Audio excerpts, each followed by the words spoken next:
Welcome to Breaking Ladders.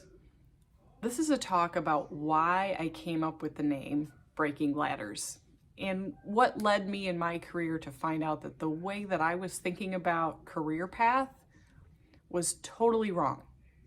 It was completely counter to what it actually takes to get ahead. And what I want to be able to do is share those secrets and those findings with you so that you can think differently about your career. My name's Katie Ostrico, and I'm the host of Breaking Ladders. We've all heard the phrase climbing the ladder. They want to climb the ladder. They're moving up the ladder. You know, it's part of the language of business. It's something we've all heard. It's something we've all heard other people say. And we know what that means, right? I'm going to start at the bottom and I'm going to work my way up. I really want to know who invented that phrase. It's really good because it talks to the hierarchy of organizations. But, you know, as you think about those pyramids, you know, there's a couple of things that are very consistent among them. Most organizations have the same kind of structure. It looks the same way, no matter what company you move to. There's a lot of folks at the bottom, and as you get higher up in that pyramid, there's fewer people at the top. And if you look at your career as stepping up that pyramid, like working your way up a ladder, you're going to struggle to find opportunities that could actually get you to the top in a completely different way. I'm going to share with you a story of mine that speaks to this, that talks to what my view was on moving up the ladder and how that changed for me. About 2 years into my career, we had a company newsletter that the CEO sent out. And what it did was it was an ask the CEO a question. And the CEO was an intimidating figure. I still remember him, very tall, silver hair.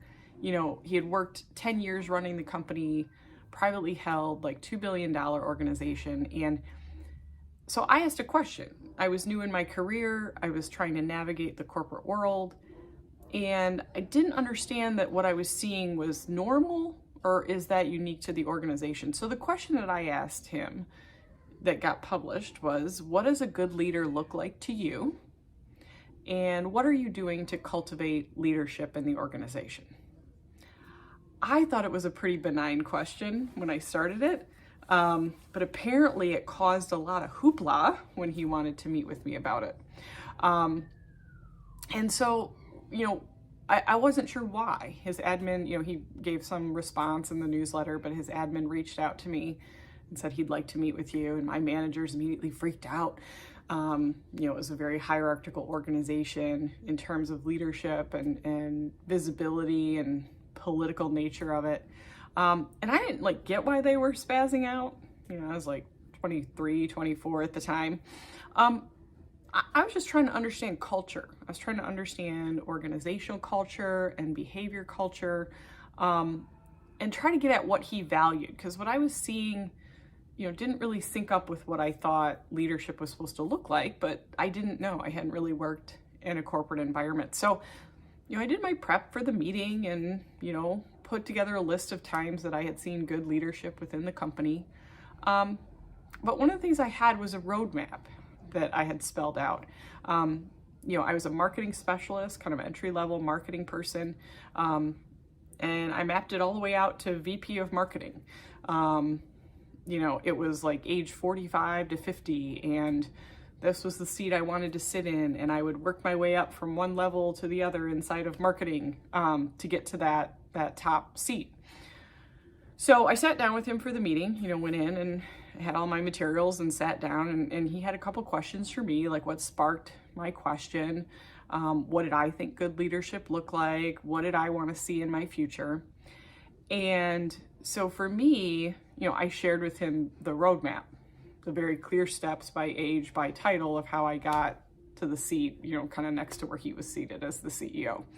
And I should have seen in his eyes that he was kind of like laughing, but not laughing when he saw that, because he knew something that I did not know at the time, would find out really later in my career when I was actually sitting in a VP of marketing and sales seat, is that the path to get there doesn't look like what I thought it would. So when people think of ladders, they think of steps. Like, I'm going to work this step and become an expert at it and get to the next step, be an expert at it, get to that next step. But what happens is there's this huge leap between individual contributors in an organization and management, especially executive or leadership within a company. It was funny. I used to struggle with this as I was kind of doing all this work as an individual contributor on teams, because you would look at that next promotion, it would say management experience required for like an entry-level manager. And you're like, okay, somebody's got to take a chance on me for that first time, or anybody, right? Somebody's got to give you your first shot at management. And it's one of those things that, people who move up in their career don't realize how different that jump is.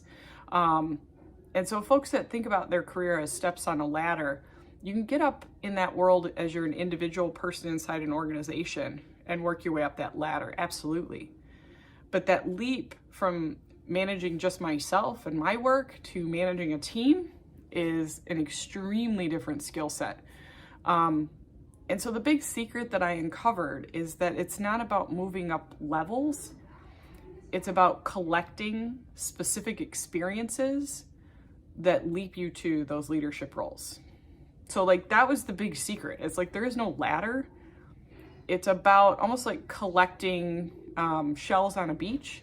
And if you collect enough of the right shells, you're ready to walk into the ocean. So I don't want to simplify it. It's not that easy. It's not like all the shells are labeled and they're out there and you can just find them. But it was a big aha for me to say, the skills of running a team are somewhat universal if you get good at those. Being able to plan, organize, prioritize, all the things that go into leading a group. But you don't have to be an expert oftentimes in what that area does to manage that team. And what leaders are looking for in other leaders are, do you have enough experiences that you've collected along the way that don't necessarily have to be in your functional area of expertise, but you've collected these different experiences that you can apply to this role that would make you a more effective leader. So if we think about my 24-year-old self sitting across from the CEO and what he knew that I didn't know at the time, is that the skills to get to a VP of marketing did not come from being an amazing marketing specialist and a really good product manager and things like that. To manage a team, and marketing is typically a team of creatives and technical people, so very different skill sets, that you have to move them towards a common goal. The things that you need to demonstrate that you're able to do is provide a clear direction, have a strategy about what you're doing and how you're going to use those resources and how they're going to spend their time. You've got to manage a lot of conflict within the team. So anytime you have, more than 3 people, there is the instinct to have some kind of conflict along the way. You have to be able to make a lot of decisions, and the higher up you get, the bigger those decisions are on impacting the entire organization. You've got to report to the organization on things that are changing, the financial impact, the business impact, the value of what you're doing to the organization. This balance of strategy, communication, and financial business metrics to show that you understand what you're doing relative to the other parts of the business. You've got to bring clarity to things that are uncertain. You've got to evaluate new tools, new ways of thinking, new elements to incorporate into your team, or say that's not a good fit for us. And not to say this in a negative way, but you don't have to be like a world-class marketing person to lead a world-class marketing team. What you've got to be able to do is bring that talent together to function in a way that together with your strategy, direction, and clarity, that they can move farther faster. And how do I know this? Is because I've managed teams where I've had zero expertise in the functional area at all. And I've been able to move those teams and move them in the right direction. So how did some of this thinking come about? Think about it in terms of your early childhood. You probably played sports where you started as like a certain level and it was a junior, and then I was this level and a mid-level, and they might have fun names to them, and you work your way up as your skill set gets better. Think about school. You start in first grade, second grade, third grade. It's kind of reinforcing everywhere this ladder that you're working your way up to. Even video games. You know, you start at a certain level, you gain skills, you gain tokens, you gain all these other things, and you eventually face this big boss, and then you can win the video game. It's all about moving up these layers and these steps. So it's not surprising that people translate that into their careers. Hey, I've worked up these steps, I've moved up these grades, now I'm ready for this next one, and it's not there. And it's because when you get out into your career, you know, life isn't built that way. There aren't these steps. It's not that defined. So what I would love for you to do is challenge yourself a little bit. So think about where you want to be in your career in the next like 5 to 10 years. And you can think about job title, that can be a piece of it, but think about more like what is important to you? What are the things you want to be doing? How do you want it to feel and look and be different than what you're doing today? Think about why you want to be there. So it could be money, it could be status, it could be you want to give back, you want to challenge, you want to lead a team, you don't want to lead a team, but you want to lead a functional area like a strategy project or something like that. Think about why you want to move to that level and what that might look like. What would your day-to-day life look like? Now I want you to think about what skills you have today that you could apply to that role. So what are the things that you are really great at? Not good at, not you're pretty good. Like, is there something that you're great at? Not average, not okay, but great. Like, if you can't think of anything, think about what the organization asks you to do today. What are the things that you're doing that if you left would negatively impact the team or the company? And try to get like 3 to 4 things to simplify that down to say, these are the things I'm really, really great at. So now that you've listed, you know, what you're really great at and what you want to do, identify what you think the skills are that you're missing.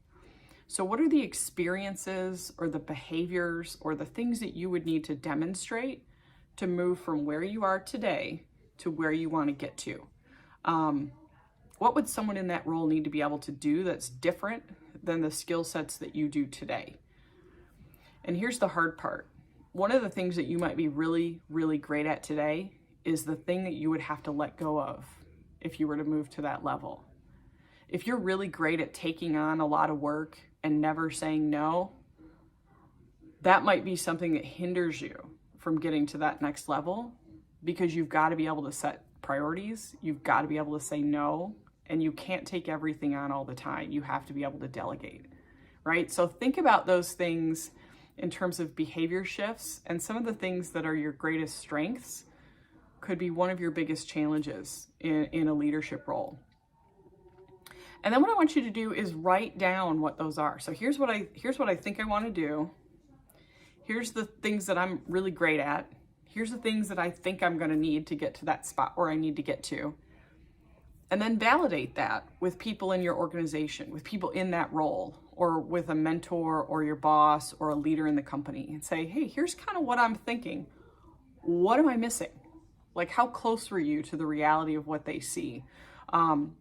How close were you to a day in the life of what you thought it was and what skills you need to have versus what it actually looks like? And you validating that and starting to have those conversations is key, because it not only makes them aware of where you're going, it lets them know what you do really well, which is often hard for some people to communicate. And then it also identifies those skill gaps. And what you're going to want to start thinking about is not how do I get those in my current job or how do I demonstrate that, although that's a piece of it. The conversation you want to have is, where do I go in the company to get that experience? And it might be another team, another functional area, it might be a crazy project that they throw you on, but it allows that manager to start thinking about where they could plug you in, knowing that that's where you want to get to. So breaking ladders is really about tearing down this paradigm that it's a one step process, that it's even remotely laid out in some kind of organizational way that you can work your way up. We're going to bust that wide open. And what we're going to talk about are the secrets and the challenges and the behind the scenes, peek behind the curtain, as open as I can with you about what it really looks like, and reinforcing this idea of the people that get to the seats that they're in collected a series of experiences and behaviors and what they were able to demonstrate with those, regardless of functional area, that gave them opportunities to move ahead. And once you see it, you'll look at people inside your organization, maybe people that you looked at and said, how did that person get there? Like, I don't understand that at all. What you might be missing is they were able to demonstrate experiences that are critical to that role that might not be as obvious if you're not thinking of it that way. And I bet the team that when I was brought in to run customer service for a company where I had never done customer service before, probably had that same lens. They said, she's never done this before. How is she brought in to lead our team? She wasn't this amazing customer service person in our industry that we can all learn from. But you know what? My role was different when I was leading that group. And my role was to be part of the executive team to drive strategy forward and to change the way that we thought about interacting with our customers and provide structure and process and metrics and a way to organize and a way to think differently about the team that I likely would not have been able to do had I grown up in that department and that was all I knew. And so when you look at your skills, when you look at your superpowers, which I like to call them, well, what are your superpowers? What do you bring to the table? And I can tell you what mine are. Mine are that I like really big, vague, complicated, confusing types of problems that impact the overall strategy to the organization. I like to break those down to try to figure out the core pieces or the root as to what causes those challenges and where the areas of opportunity might be. I like figuring out what a decision or a direction could be to start to resolve those big meaty questions or those big challenges, and then put a plan in place that you can implement to start to take action steps to address that initial question. That's what I like to do. That's what I'm really good at. It has nothing to do with marketing. It has nothing to do with sales. It has nothing to do with teams I've managed. I just like the way that I process through those questions, and I'm able to do that within an organizational strategy, that it doesn't really matter what type of product it is, what company it is, what organization it is. I found that that's the thing that I do really well for companies. And so the question is, as you're thinking about yours, what is the thing that you do really well that's universal? What is the thing that's your superpower? And can you explain it to somebody? If somebody said, what is the thing that you do for the organization? Can you explain it in a clear, concise way? Can you talk about it like I just did to articulate what I do and why that's a benefit to the company? And if you don't know how to do that, come up with it and practice. So my goal for these podcasts and the conversations that we're having online is really to explore these different pieces of people's careers, to share some of my experiences in my career, to share secrets that I've learned along the way, many of which I had to discover the hard way and nobody told me, that I'd love to give you a little secret, behind the scenes look at it so that you don't have to work through the process the same way that I did. I'd love to know your thoughts as you engage with this content. So you can find us, podcasts, anywhere where you can find podcasts, Apple, Spotify, Google, all the different podcast locations. I also have an email that you can connect with me directly at breakingladders2, the number 2, at gmail.com, or on Facebook, Instagram, any of the social media sites. I'd love to connect with you there, as well as LinkedIn. And my hope is that it starts a dialogue, that you facilitate questions that you have for me that I can address in future episodes. And this episode was really just to explain the why behind the name, how I came up with Breaking Ladders, what I was seeing. And my hope is, as we get into these future conversations, that this is just the start of a discussion about changing the way that people think about their careers and collecting those unique experiences that give them opportunities to do beyond what they're doing today. I'm Katie Ostrico, and thanks for taking the time to listen.